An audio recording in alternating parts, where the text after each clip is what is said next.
Hey, I'm Mary, a Vindulge and author of Fire and Wine Cookbook, and today we are going to be grilling up a monster of a steak. I'm talking about the porterhouse. Now, you may have seen a porterhouse and a T-bone before and wondered, what's the difference between these two? They pretty much look the same, and well, that's pretty much true. So I'm going to talk about what the difference is between the T-bone and the porterhouse, and the difference is actually quite simple. And then we're going to show you my favorite way to cook this massive cut of meat. Let's start with the difference between a porterhouse and a T-bone. The porterhouse and T-bone come from the short loin subprimal cut. There are two muscles that make up a porterhouse. The first is the strip loin, also known as the New York strip, and the tenderloin, where the filet mignon comes from. They are connected by a distinct T-shaped bone. The difference between a T-bone and a porterhouse comes down to how large the tenderloin muscle is. A porterhouse must have a tenderloin that measures at least 1¼ inches in diameter at the thickest part. A T-bone must have a tenderloin that is at least ½ inch thick. So they are the same cut, but the defining characteristic of the porterhouse is the size of the tenderloin. So if you think about it this way, all porterhouses are T-bones, but not all T-bones are porterhouses. So if we were just cooking the T-bone, because it's not quite as thick as the porterhouse, I would just grill that baby hot and fast for a few minutes each side, cook it to medium rare, and it would be perfect.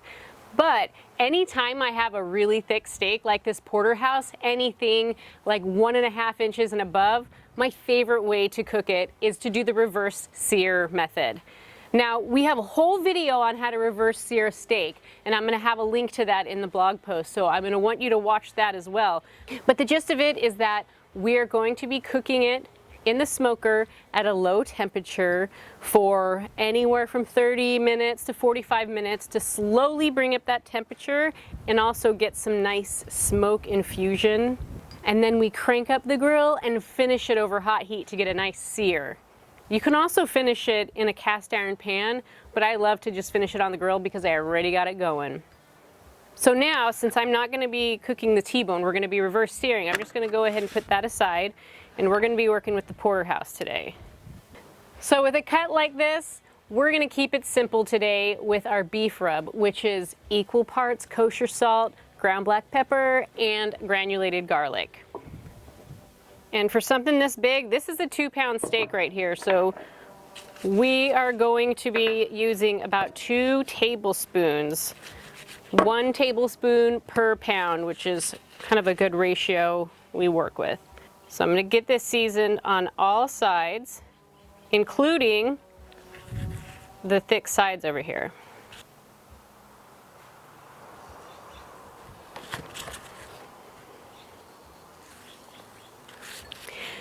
So now that that's seasoned up, we've got the smoker set to about 250 degrees, and we're going to put it on there for about 30 minutes to 45 minutes, and then we're going to check the temperature.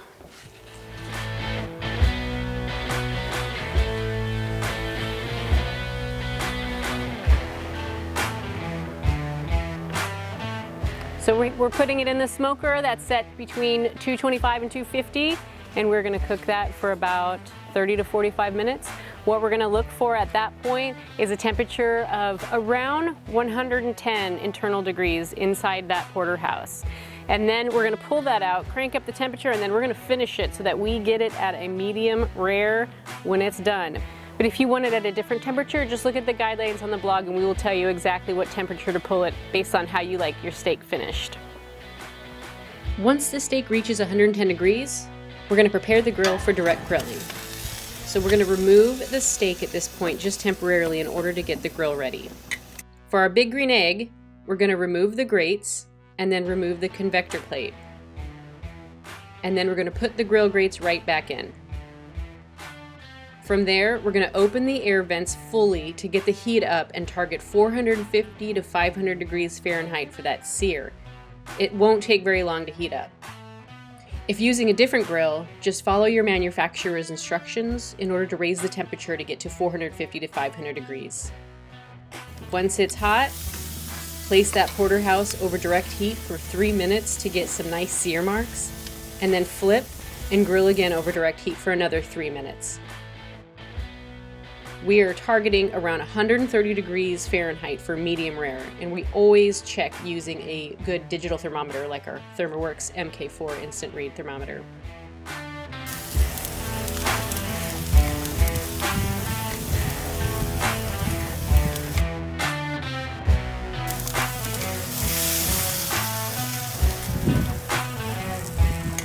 So once you've pulled it off, you're going to want to let it rest for about 10 minutes because that's a thick steak. It needs some time to let some of those juices redistribute. And then we're going to slice it and serve it. For presentation, we slice out both the strip and the tenderloin and then cut those into slices and then place them back in shape with the bone. All right, we've got this sliced up and it is ready to serve. You can serve it as is, or you can top it with a chimichurri sauce, a compound butter, or even a savory duck fat granola that you can find in our cookbook, Fire and Wine. That is phenomenal on top of a steak like a porterhouse. But today, we've got a simple compound butter that you can also find on the website. It is so good. And I'm gonna go in for a taste. Who needs a fork? Oh yeah. Oh yeah. That is the ultimate way to cook a thick steak like a porterhouse. You get that sweet smoke from that reverse sear and then that beautiful sear at the end. It's nice and got this nice little crunch to it. This is the perfect way to cook a steak, and this is one phenomenal cut. You can find the recipe and hundreds of more recipes on Vindulge.com. Here at Vindulge, we're all about helping you grill great food, drink great wine, and have amazing outdoor experiences with your family and friends. Cheers. I'm going for some more steak.